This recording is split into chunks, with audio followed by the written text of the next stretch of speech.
Les amis, voici l'histoire de la transformation du Real Madrid. Ou comment le Real Madrid s'est transformé en 5 ans depuis le triplé en Ligue des Champions 2016, 2017, 2018. Aujourd'hui, je vous propose ainsi de revenir sur les différentes étapes de ce changement, avec comme point de départ les adieux de Cristiano Ronaldo, c'était en 2018, jusqu'à la dernière révolution, celle du milieu, incarnée par les deux Français, Aurélien Tchouaméni et Eduardo Camavinga.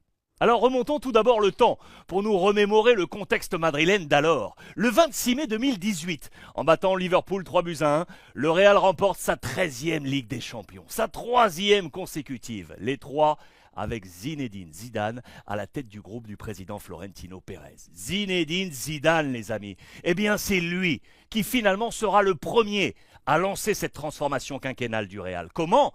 Eh bien par son départ, les amis. Souvenez-vous, c'est juste après ce titre que le Français décide de s'en aller avec ce gracias, ce merci à la une de Marca et ce double Z de Zinedine Zidane. C'est Julen Lopetegui, pour rappel, qui va lui succéder. Alors le départ de Zidane précédera celui d'un autre monstre sacré, je viens de vous le dire, de cette période triomphale du Real Madrid. Je veux parler de Cristiano Ronaldo.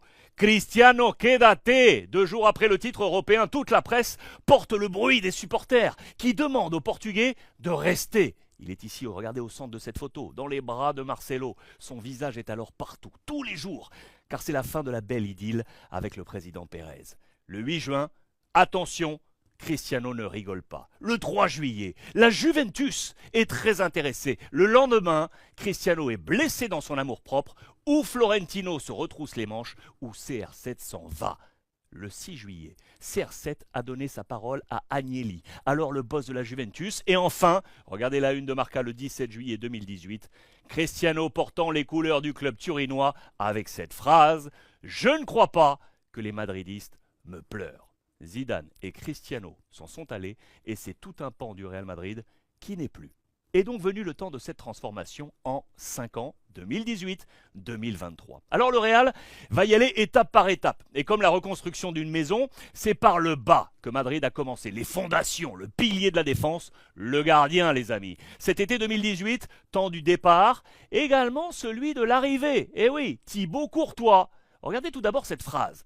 Les gens me demandent de rester, clame Keylor Navas. C'est lui qui est alors le numéro 1 du Real Madrid. Mais Madrid cherche un successeur au gardien du Temple qui partira 1 an plus tard au Paris Saint-Germain.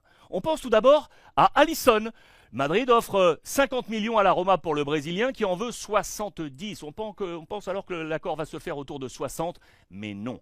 En sous-main, Madrid travaille sur le dossier Courtois et l'accélération est à la une du 18 juillet. Le 8 août, les portes giratoires, la croisée des chemins. Kepa, qui avait été un temps objectif du Real, mais Zidane avait dit non, préservant la confiance sur Keylor Navas. Kepa quitte Bilbao pour prendre la place que laisse vacante Courtois à Chelsea. Le Belge, lui, rejoint donc le Real. Madrid tient son géant blanc qui est présenté le 9 août avec ce besso sur l'écusson. Le gardien, c'est fait.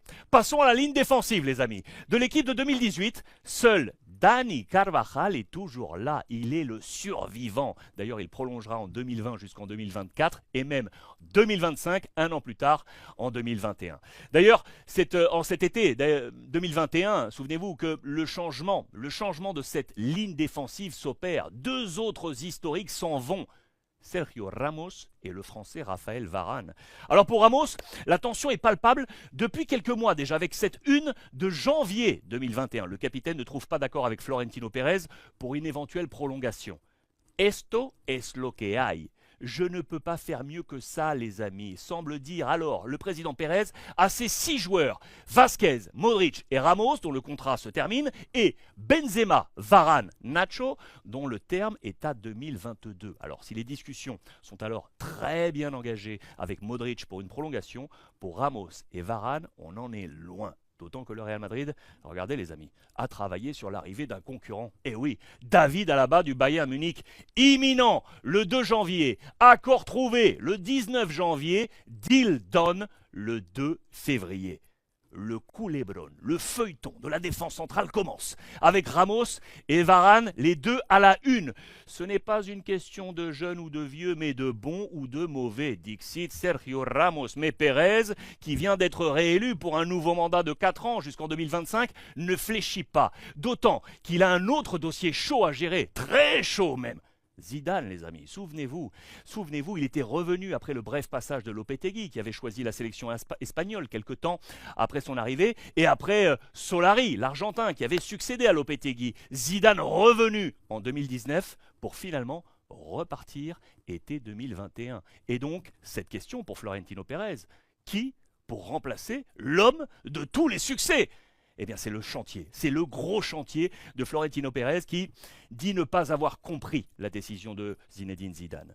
Et pour repartir vers ce succès, le président du Real rappelle qui, les amis? Carlo Ancelotti, l'homme de la décima, l'homme de la 10e Ligue des Champions, c'était en 2014. Et regardez le jour de la présentation, l'une des questions fortes posées à l'Italien, quid de Ramos? Quel est le futur de Sergio Ramos?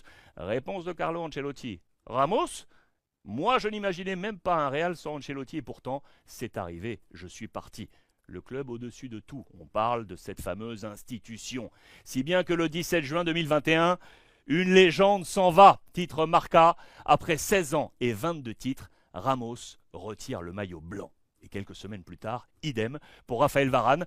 Direction Manchester United. Donc Ramos et Varane out, Carvajal survivant, toujours là.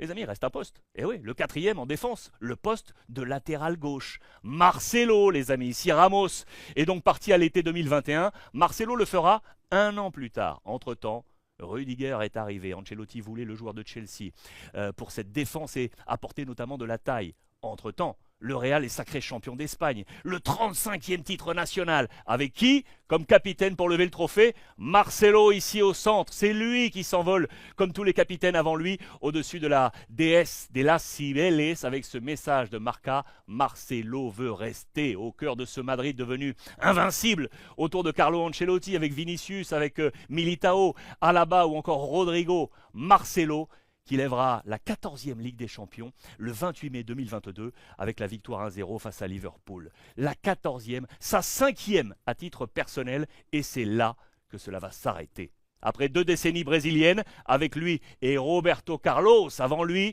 le poste de latéral gauche change de drapeau.